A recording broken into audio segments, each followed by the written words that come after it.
There seems to be a misunderstanding of how ELO works in Age of Empires 2. Recently, professional Age of Empires 2 player and floral curtain enthusiast Hera put out a reaction video, in which he discussed how he felt that the starting ELO of 1000 was too high. How new players that he was coaching or in his community were stating that they had to lose multiple matches in order to get down to their respective ELO, and how that was just a little bit too much for a lot of players. He figured a lot of players just weren't staying in the community, in the ranked community, because they had to go through these consecutive losses just to get to matches that were fair and even and enjoyable. But that 1000 number is just a number. It's arbitrary. It's just what the developers set as that starting number. And that's kind of what makes the average ELO. So let's examine how ELO works and what could be changed in the rank system of Age of Empires 2 to allow newer players to kind of join the rank ladder a little bit smoother and a little bit kinder. And yes, this is going to be another Age of Empires 2 video where we compare the game to chess, because that's where ELO started. ELO is the last name of the inventor of the system. It is a way of ranking players based on their relative skill.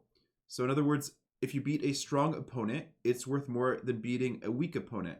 In DE, you receive 16 points for beating an opponent at the same ELO as you. So if two players are both at 1000 ELO, the winner will move up to 1016 and the loser will go down to 984. So for every 16 points you win, someone else is losing 16 points as well. So if everyone starts at 1000, that will always be the average skill level. For every stronger player above 1000, there's always a weaker player below 1000.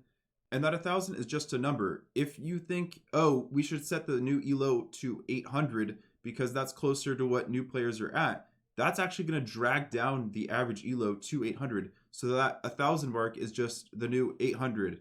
Or another way to say it is, anyone who thinks they're a 1K player right now will become an 8K player in the future in that new system. Because for every person that comes in at 800, every 1K, what is a 1K who beats them will be receiving fewer points for beating them. And when that 800 beats the 1K, then they're going to gain way more points. And so everyone slowly gets dragged down to 800 as more and more new players join. And it doesn't matter whether that's 800, 200, 400, 2000.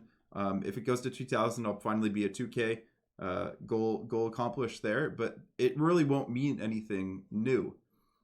So does that mean new players should just join at 1000 ELO and have to deal with repetitive losses just to get down to the true skill level? Of course not. I wouldn't be making this video if that was true. So here are a few of my suggestions.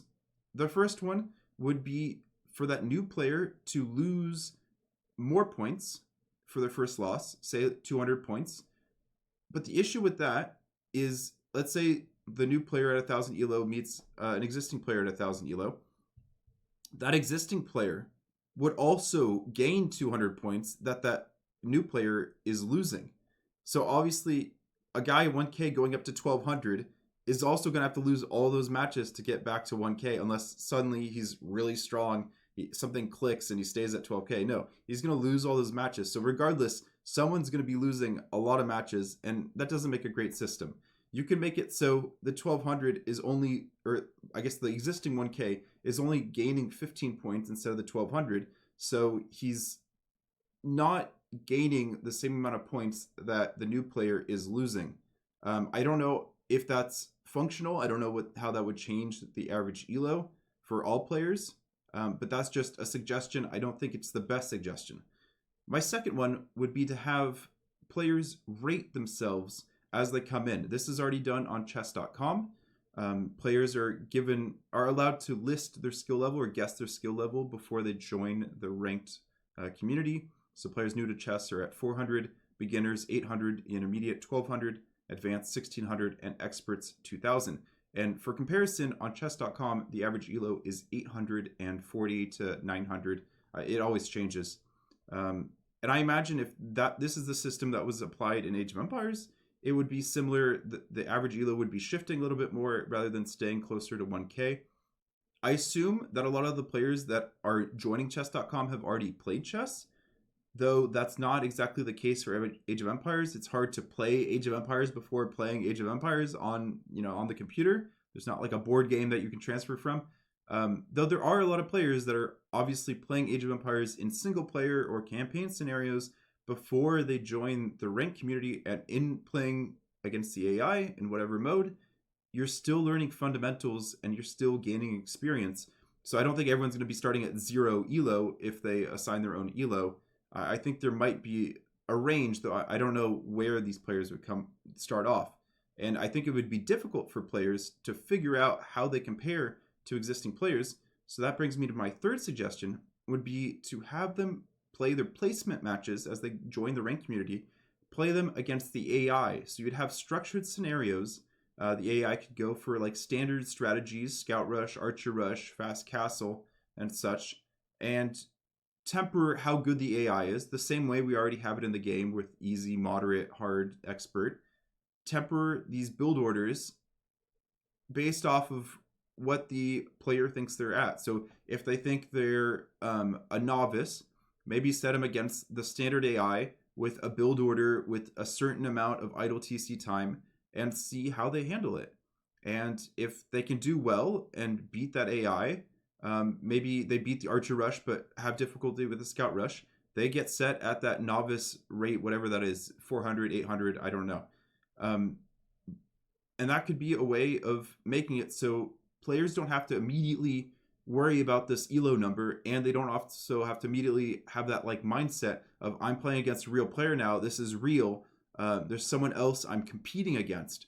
Versus when it's against the AI, it's a lot more calm, they're more comfortable, they're more used to it, it's what the games have been up to this point. I think it's a lot smoother transition, there's less mental concern, and I don't know how this would affect the average elo. That's the same thing with suggestion 1 and suggestion 2. I don't know, it'll transfer the average elo more than setting everyone at 1,000, letting them run free. That's kind of my question. After all of these calculations I've done, I'm still kind of unsure of how this would play out.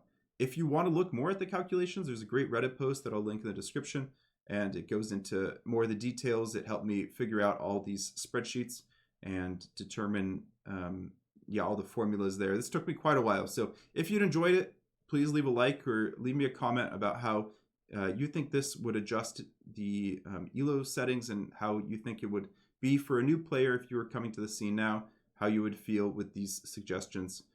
And if you have your own suggestion, feel free to leave it in the comments as well. I'll see you there.